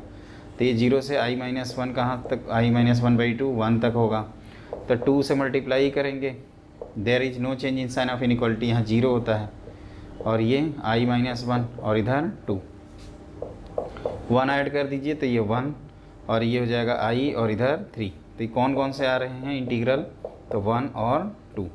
तो व्हेन i की वैल्यू अगर 1 लेंगे, देखो अब क्या होता है ना कि x की वैल्यू जब लिख रहे हैं तो x में करस्पॉन्डिंग इंटीजर और फ्रैक्शनल पार्ट लिखेंगे, और x हमें रिपोर्ट करना होगा। तो करस्पॉन्डिंगली इंटीजर अगर 1 है तो फ्रैक्शनल पार्ट 0 है, तो x 1 आ जाएगा, तो एक 1 सेटिस्फाई करेगा। और अगर यहाँ 2 लिखते हैं तो ये क्या आ जाएगा, 1/2, और इनका सम कितना हो जाएगा 5/2। इसको ओरली भी चेक कर सकते हो, अगर 1 लिखोगे तो ये आएगा 2, ये 0 हो जाएगा और इधर आएगा 2, तो 2 = 2 सही है, पहला सेटिस्फाई कर रहा है। 5/2 रखते हैं तो ये आएगा 5/2 मतलब 2.5, तो 2 × 2 = 4 और 5/2 का 1/2, तो 2 × 4 - 7/2 1/2 आ गया और ये भी 1/2, तो ये दोनों सेटिस्फाई करेंगे। तो आप कह सकते हो, वो मैंने ऐसे लिख दिया, आप इसको चाहें तो इस तरह से लिख सकते हैं दोस्तों कि when I = 1 then F = 1 - 1/2 by this formula. तो हैंस x की वैल्यू हो जाएगी 1 + 0 विच इज़ 1, और when केस 1 है ये, और दूसरा केस कि I की वैल्यू अगर हम 2 लेते हैं तो F अपना आ जाएगा 2 - 1/2 विच इज़ 1/2, और x निकालना है तो x की वैल्यू आ जाएगी 2 + 1/2 विच इज़ 5/2, जिसको मैंने टेबल से समझाने की कोशिश किया है। और इस इक्वेशन से हम अपना करस्पॉन्डिंग फ्रैक्शनल पार्ट निकाल रहे हैं। तो इसको अच्छे से देख लीजिएगा, ऐसे ही एकदम हार्ड एंड फास्ट रूल है। आप कह सकते हो कि इस तरह से आसानी से हो जाता है कि हम पूरे इक्वेशंस को आई और एफ़ के फॉर्म में रिप्रेजेंट करते हैं। क्या कहते हैं उसमें कि आई की वैल्यू, एक्स की वैल्यू आई + एफ लिख देते हैं, जहाँ पे ग्रेटेस्ट इंटीजर को आई, फ्रैक्शनल पार्ट को एफ लिखते हैं। अगली चीज़ ये होती है कि आई + एफ लिखने के बाद बच्चों ये होता है इसमें कि क्या किया हमने, f को i के टर्म्स में लिखा, और चूँकि f का रेंज हमें पता है तो उसे i का रेंज पता चल गया। देखो इसमें हम लोग डिसाइड कर सकते हैं कि i कौन कौन से इंटीजर हैं। तो आप कह सकते हो 1 और 2 इसमें लाई कर रहा है, बाई चांस एक ही लाई करता तो एक आंसर लिखते, कोई लाई नहीं करता कोई आंसर नहीं लिखते, 4 लाई करता तो 4 लाई करता तो 4 के करस्पॉन्डिंग 4 आंसर्स कर देते। तो ये सारी चीज़ें हैं, और करस्पॉन्डिंग f हम लोग यहाँ से निकालते जा रहे हैं और आंसर आता जा रहा है। तो इस तरह से हम लोगों ने ये क्वेश्चन सॉल्व कर लिया। मेरे ख्याल से ये कंप्लीट हो गया आप सबसे 100% डन। एक बार अच्छे से देख लीजिए, सब कुछ अच्छे से solve for x, everything is done. Confirm हो गया ना ये सब? बोलिए, सब कुछ अच्छा है? सब कुछ डन हो गया ना? अरे भाई ओके करो, कमेंट बॉक्स में लिखना, और हमारे स्लैक ग्रुप को ज्वाइन कर लो बच्चों। हम कुछ दिन में रेगुलर हो जाएंगे डाउट बताना। ऐसा नहीं है कि हम डाउट से भागते हैं, हमें डाउट बताने में सबसे अच्छा लगता है। बच्चा कुछ पूछता है और अगर बाई चांस मुझे नहीं आता तो और खुशी होती है कि चलो इस बहाने पढ़ने को तो मिलेगा, कुछ पढ़ेंगे तो कुछ तो मेहनत करेंगे, है ना। मोटे हो गए हैं पढ़ के, लगेगा तो थोड़ा बहुत पढ़ेंगे, मेहनत करेंगे, अच्छा लगता है ना। पढ़ाई करके पढ़ाना में और अच्छा लगता है दोस्तों। ऐसे लगता है सैचुरेट हो गए हैं, एक ही चीज़ पकड़ बोल रहे हैं। आप डाउट पूछिए नीचे वाले ग्रुप में। वैसे आपको मैं कोशिश करता हूँ कि आपके डाउट ना हो, है ना। तो वो चीज़ें हैं, आराम से इसको, तो ये समझ में आ गया ऐसे क्वेश्चंस का। बताओ क्या करेंगे? x = i + f लिखेंगे पहली चीज़, फिर सारी इक्वेशंस को i और f में कन्वर्ट कर देंगे, फिर f को इन टर्म्स ऑफ i लिखेंगे, फिर f आपका 0 से 1, क्लोज इंटरवल 0 से 1 है तो करस्पॉन्डिंग i निकाल लेंगे। i कैसे डिसाइड करोगे? i? तो सर i इंटीजर है, तो इस वजह से हम देख लेंगे कि उस रेंज में कितने इंटीजर हैं। अगर कोई नहीं आया तो बोल देंगे नो सोल्यूशन, एक आया तो एक सोल्यूशन, 2 आया 2 सोल्यूशन। ये बताओ केवल i से x आएगा तो नहीं, फिर तो i के करस्पॉन्डिंग f निकालना होगा। वो कैसे निकालोगे? तो इस तरह के इक्वेशन से, और i और f मिल जाएंगे तब क्या करोगे? भरता बनाओगे तुम लोग? भरता बनाओगे नहीं, फिर क्या करोगे? तो कहोगे कि सर i और f को जोड़ेंगे तो x आ जाएगा। बिल्कुल सही बेटा, यही मैं उम्मीद कर रहा था कि ऐसे ही आप आंसर करेंगे। एकदम टिप पे होना चाहिए, 1 2 3 4 इस तरह से, है ना। जैसे मेरा बेटा गिनता है ना 1 2 3 4, भगवान की तरह से स्टार्ट किया है, उसी तरह से आप भी गिनिए 1 2 3 4, एकदम टिप पे, फिगर एंड टिप पे होना चाहिए। IIT JEE यहाँ पे है ना, इस तरह से। तब जाके हम फोड़ेंगे, और मैं फोड़वाऊँगा आपको। बस आप मुझे सपोर्ट करते रहिए, प्रमोट करते रहिए, और एकदम कहते हैं ना बच्चे तक पहुँचा दीजिए मेरे चैनल को। फिर यकीन दिलाता हूँ दोस्तों, फिर देखना एक सुनामी आएगी IIT JEE के फील्ड में। उसके लिए वेट करेंगे, let us wait and watch, है ना। देखते आगे बढ़ा जाए। तो लिखो अगला क्वेश्चन। देखो दोस्तों, जो अगला क्वेश्चन है इसमें इसको हमने नोट कर दिया है। मॉड्यूलस ऑफ 2x - 1 की value 3 times greatest integer of x + 2 times fractional part of x, इसको सॉल्व करना है। तो पहले जब मॉड भाई साहब आ जाते हैं ना, जो पिछले क्लास के पार्ट थे, अपना क्लास नंबर 3 ऑफ फंक्शन, अगर वो मिसिंग है तो आप ज़रूर कर लीजिए, नहीं करेंगे तो आपकी बैंड बजेगी। तो इससे अच्छा, बैंड बजाने से अच्छा है कि आप थोड़ा पापड़ बेलो, 1 घंटे की क्लास इसको ज़रूर कर लो। 3 4 5 है ना, 5 आने वाला है। 3 4 5 मतलब ये बेसिक रहेंगे, और ये 3 4 5 पे जीत गए ना तो आधी कैलकुलस की बाजी हम लोग जीत जाएंगे। थर्ड क्लास है आपकी modulus, fourth class greatest integer और फ्रैक्शनल पार्ट, और कौन बच गया, लॉग एन एक्सपोनेंशियल, ये आएगा क्लास नंबर 5 में। तो आगे क्या करेंगे देखो, तो ये मॉड अपना साइन चेंज कहाँ कर रहा है जल्दी बताओ, तो 1/2 पे। तो दो केस बनाते हैं इसमें सीधे सीधे, x की वैल्यू अगर 1/2 से ग्रेटर और इक्वल है तो इसको मॉड को पॉजिटिवली ब्रेक किया, और ये क्वेश्चन अपना पुराना क्वेश्चन ही बन गया है ना। और बस ये रेस्ट्रिक्शन है कि जो आंसर 1/2 से ग्रेटर रहेगा बस उसी को एक्सेप्ट किया जाएगा। तो लेट x = i + f है ना। अब फॉर्मेलिटी ये सब तो करने की ज़रूरत है नहीं, यहाँ रखो वैल्यू।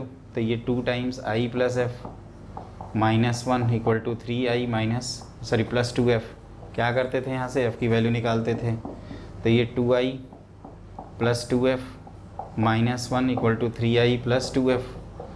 तो ये कितना, ये 2f कैंसिल ही हो गया क्या, देखो ये बेचारा लग रहा है कैंसिल हो रहा है, कैंसिल ही हो गया, कल्टी मार लिया ये।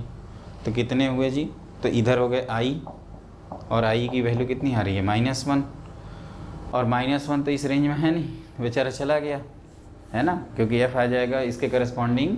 i अगर -1 है तो एक ही आंसर ही आ रहा है, और f को हम टर्म्स ऑफ मतलब यहीं आपका सॉल्यूशन भी है, और इस रेंज में है तो उस रेंज से तो बाहर निकल गए ना। हम ढूंढ रहे थे पॉजिटिव में हाफ से आगे, और पता चला ये आ गया लेफ़्ट साइड में। अब केस 2 करते हैं। केस 2 क्या कहता है दोस्तों, कि जब x 1/2 से लेस हो तो बस आप क्या करोगे, 1 - 2x = 3 times greatest integer of x + 2 times fractional part of x लिखोगे, नेगेटिवली ब्रेक कर दिया, i + f फॉर्मेलिटी कर लेना, 1 - 2 टाइम्स i + f है ना। ये चाहे तो आप दूसरे एकदम सेपरेट केस करिए ताकि उससे मिक्स ना हो, और ये 3 टाइम्स i + 2 टाइम्स f, उसको मत मिक्स करिएगा इधर। तो ये हो जाएगा आपका 1 - 2i - 2f = 3 times i + 2 times f। तो ये 4f हो गया ना, 4 टाइम्स f = ये कितने हुए, तो इसको इधर लाए हैं तो इसको इधर लाना जाना पड़ेगा, तो 1 - 5 टाइम्स i / 4, ये हो जाएगा f की वैल्यू। और इसको 0 से 1 के बीच में कर देते हैं, तो आपका 1 - 5 टाइम्स i, देखना ये 51 ना लगे 51 फार्मूले के तहत, और ये 1, तो ये माइनस मल्टीप्लाई किया जाए तो ये पहले 4 से, तो 1 - 5 टाइम्स i, इधर 4 है ना। एक बार कैलकुलेशन चेक कर लेना, यहाँ 0 है। अब क्या करेंगे, तो ये तो बेचारा गायब हो चुका है पहले ही, तो 1 सब्ट्रैक्ट कर देते हैं, पहले माइनस से मल्टीप्लाई करते हैं, चलो माइनस से मल्टीप्लाई ही कर दिया, तो ये 5i - 1 और इधर -4। अब क्या लिखोगे, तो ये लिखोगे 1/5, इधर i और इधर -3/5। तो ये कौन है इसके बीच में, तो कहोगे कि सर i की वैल्यू 0 है, तो f कितना आ जाएगा, तो रखो यहाँ पे f, तो 1/4 आ जाएगा। तो x आ जाएगा 0 + 1/4 विच इज़ 1/4। क्या 1/4 इसको सेटिस्फाई कर रहा है, तो यस। तो आंसर सिर्फ और सिर्फ आ रहा है x = 1/4। तो अगर नंबर ऑफ सॉल्यूशन आपसे पूछ लिया जाता है इस क्वेश्चन का, तो आंसर क्या लिखते हैं, 1। लेकिन ये कैसे इतना फटाफट कर रहे हैं बेटा, उसके लिए आपको मॉड क्लियर होना चाहिए। अगर मॉड क्लियर है और पिछला क्वेश्चन क्लियर है तो ये टाइम पास क्वेश्चन है, और मॉड क्लियर नहीं है तो आपकी रिस्पॉन्सिबिलिटी बनती है और इसके ज़िम्मेदार आप खुद होंगे, आपको मॉड पढ़ना होगा, मैं कुछ नहीं कर सकता। आप पढ़िए, जल्दी, और हमारे चैनल को सपोर्ट भी करते रहिए, और फिर उसके बाद कहानी ख़त्म। अब क्या चाहिए, एक क्वेश्चन और करते हैं और फिर इस क्लास को भी कंक्लूड कर लिया जाएगा। तो लिखिए नेक्स्ट क्वेश्चन। देखो क्वेश्चन बच्चों, ये क्वेश्चन हमने लिख रखा है फाइंड द रेंज ऑफ। वैसे इसको करने के 2 मेथड एग्जिस्ट करते हैं, एक अपना होता है इक्विवेलेंट फंक्शन थ्योरी, लेकिन ये काफ़ी इंपॉर्टेंट क्वेश्चन होता है, इसको मैं बताता हूँ। और रेंज निकालने का मतलब कि the set of values of f(x) for x belongs to domain of f। तो डोमेन लिखते हैं, तो ये तो हमेशा फ्रैक्शनल पार्ट है ना, तो ये 0 से 1, तो ये हमेशा डिफाइंड है। तो आप क्या करिए, आपको ये इस तरह से लिखा हुआ है basically, x minus greatest integer of x को क्या हम लोग लिखते हैं, फ्रैक्शनल पार्ट ऑफ x, तो ये 1 + फ्रैक्शनल पार्ट ऑफ x, इसको y मान लिया जाए, लेट। क्लियर। और एक चीज़ ध्यान रखिएगा कि जो x यहाँ पे है वो क्या हो सकता है, रियल, क्योंकि ये हमेशा डिफाइंड है, ये हमेशा 0 और 1 के बीच में होगा, डिनोमिनेटर के 0 होने की संभावना नहीं है। क्लियर। तो ये -1 कभी नेगेटिव होता ही नहीं है पहली चीज़। तो अब क्या किया जाए, फ्रैक्शनल पार्ट ऑफ x की वैल्यू y के टर्म्स में निकालते हैं। तो फ्रैक्शनल पार्ट ऑफ x की value y plus y times fractional part of x। तो यहाँ से फ्रैक्शनल पार्ट ऑफ x की वैल्यू आ जाती है y अपॉन 1 माइनस वाई, और इसको क्या करेंगे 0 से 1 के बीच में लिख देंगे, since fractional part of x आपका 0 से 1 के बीच में लाई करता है। तो इसलिए y अपॉन 1 माइनस वाई को भी 0 और 1 के बीच में लाई करा देते हैं। तो दो इनइक्वालिटीज़ का ये इंटरसेक्शन है। तो केस 1 आप क्या करोगे, या आप सीधे सीधे करोगे sir y upon 1 minus y को आप ग्रेटर दैन इक्वल टू 0, और लास्ट क्लास में हमने इनइक्वालिटीज़ के बारे में PhD तो करा ही दिया है आपको, ये लेस दैन 0 करिए।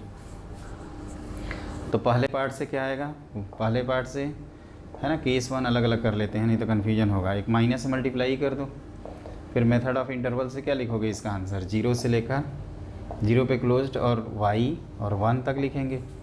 दूसरा केस करते हैं, इसमें क्या है 1 minus y minus 1 plus y upon 1 minus y less than 0। तो ये हो गया 2y minus 1 upon y minus 1 greater than 0। तो यहाँ से आएगा y लेस दैन 1/2 और y ग्रेटर दैन 1, है ना। तो ये तो पॉसिबल ही नहीं है क्योंकि हम लोग 0 और 1 के बीच में हैं। तो y बिलोंग्स टू, ये आ जाएगा क्लोज इंटरवल 0 से ओपन इंटरवल 1/2 तक। इन दोनों इनइक्वालिटी का इंटरसेक्शन लिए हैं, यूनियन इंटरसेक्शन। तो मेरे ख्याल से आप लोगों को क्लियर ही होगा, 100% क्लियर होगा। क्लियर है नहीं है तो क्लियर करेंगे। तो ऐसे होता है दोस्तों, क्या किया हमने कि फ्रैक्शनल पार्ट ऑफ x को, इसको पहले इस पूरे फंक्शन को y मान लिया, इसको y के टर्म्स में निकाल लिया। हमें y का ही तो रेंज चाहिए, y कहाँ से कहाँ तक लाई कर रहा है यही तो पूछ रहा है।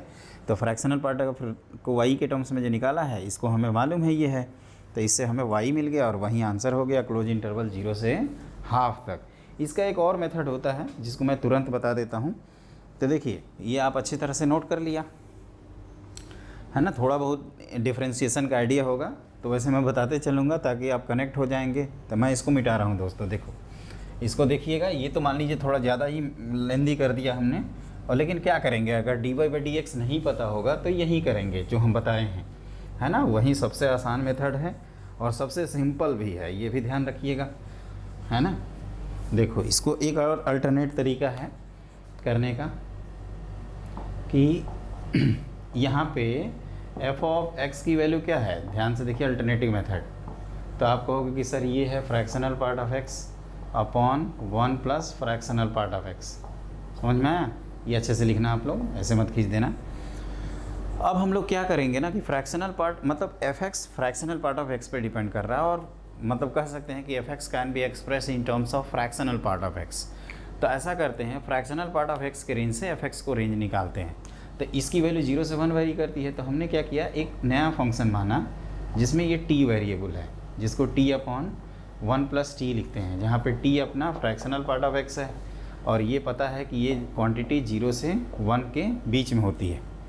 अब इसको डिफ्रेंशिएट कर देते हैं तो g' लिखा जाए। तो ये 1 plus T quotient rule of differentiation ये हमने बता रखा है ऑलरेडी। तो ये 1 प्लस टी का होल स्क्वायर। तो ये क्या आ गया ग्रेटर दैन 0, मतलब ये इंक्रीजिंग फंक्शन हो गया। जब भी डेरिवेटिव पॉजिटिव होता है, मतलब हम लोगों ने डेरिवेटिव को टेंजेंट के स्लोप से रिलेटेड किया था, तो एक्यूट एंगल टेंजेंट बनाएगा तो वो तभी हो सकता है जब फंक्शन अपना इंक्रीज़ करे। तो g ऑफ t क्या होगा, इज़ इंक्रीजिंग। अब देखो ध्यान से, अब हमें पता है कि ये इंक्रीजिंग फंक्शन में ये 0 से 1 है, तो there is no change in sign of inequality. तो ये क्या हो जाएगा g ऑफ t, और ये लेस दैन g ऑफ 1। अब वैल्यू रख दो, तो g ऑफ 0 कितना होगा इसमें रखने पे, तो 0, और ये g ऑफ t मतलब t अपॉन, है ना। आप चाहे तो इसको g ऑफ t ही लिखिए, और इसमें 1 रखेंगे तो ये कितना हो जाएगा 1/2, और जो gt का रेंज है वहीं अपना फंक्शन का रेंज है। तो रेंज ही हो जाएगा आपका क्लोज इंटरवल 0 से हाफ तक। अगर ये डिक्रीजिंग फंक्शन होता तो यहाँ इनइक्वालिटी का साइन चेंज कर देते। ये मैंने आपको बहुत अच्छे तरह से बताया है। तो दोस्तों आज की क्लास में हम लोगों ने ग्रेटेस्ट इंटीजर और फ्रैक्शनल पार्ट के बारे में पढ़ा। मेरे ख्याल से आप इंजॉय किए होंगे।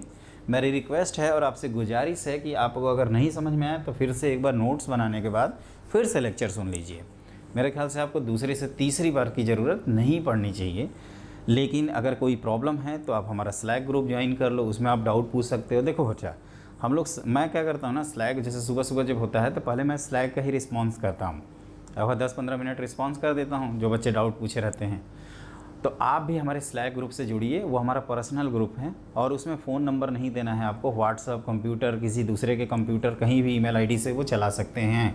एक ये एडवांटेज है स्लैक ग्रुप का। व्हाट्सअप की तरह नहीं कि नंबर गया घर हमारी नानी के यहाँ और हम यहाँ पे हैं, हम कैसे व्हाट्सअप चलाएँ, है ना। अब तो नंबर चेंज करना पड़ेगा सर को, ना दूसरा नंबर बताना पड़ेगा, ये सब टेंशन ही नहीं है स्लैक में। और स्लैक एक प्रोफेशनल ग्रुप है, यहाँ टिकटॉक नहीं चलता है ना, कि इधर किए उधर किए इस तरह के किए, तो वो चीज़ ध्यान रखिएगा।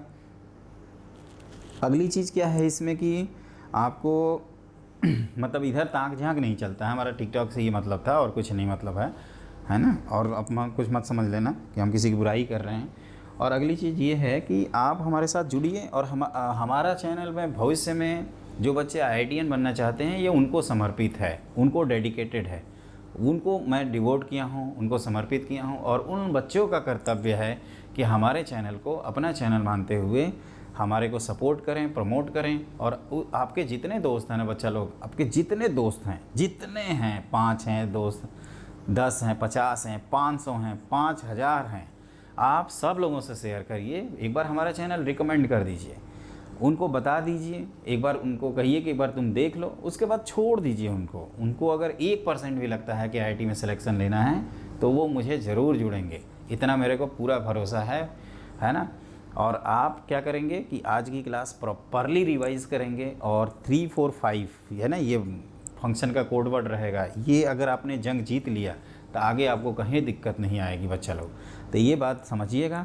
और जल्दी ही मिलते हैं। अब इसके बाद की जो क्लास रहेगी वो लॉगरिथमिक और एक्सपोनेंशियल फंक्शन, पहले एक्सपोनेंशियल पढ़ेंगे फिर लॉग पढ़ेंगे, है ना, ये चीज़ें, और उससे रिलेटेड इनइक्वालिटीज़ भी बता देंगे। तो जो हमारे 11th के स्टूडेंट हैं, चाहे तो फंक्शन आप डिटेल में पढ़ सकते हैं, हम शुरू से कवर करा रहे हैं। थोड़ी सी स्पीड स्लो हो सकती है तो आप स्लो कर देना, है ना, थोड़ी स्लो स्पीड में करना।